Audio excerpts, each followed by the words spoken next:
শোল মাছ ব্যক্তি না কত করে বেচতেছ? শোল নিলে বেচতেছে হলো 600 করে, তাই নিলে 400 করে। তাইও 400 টাকা গেছে গা। বড়টাই যা বড়টা 400, আর এই শোল এটা তো কমাই বেচতেছে 300 টাকা, 280 300 টাকা।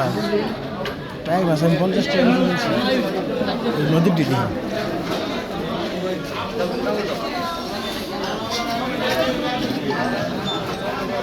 এটা কত করেছে চুল? ও হ্যালো 600 টাকা কেজি। ও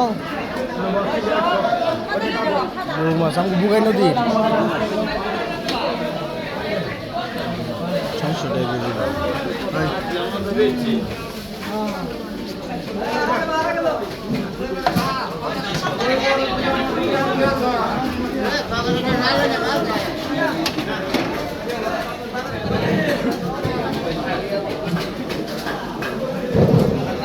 ওই সে দাম 700 টাকা দিলেন হরা হরা।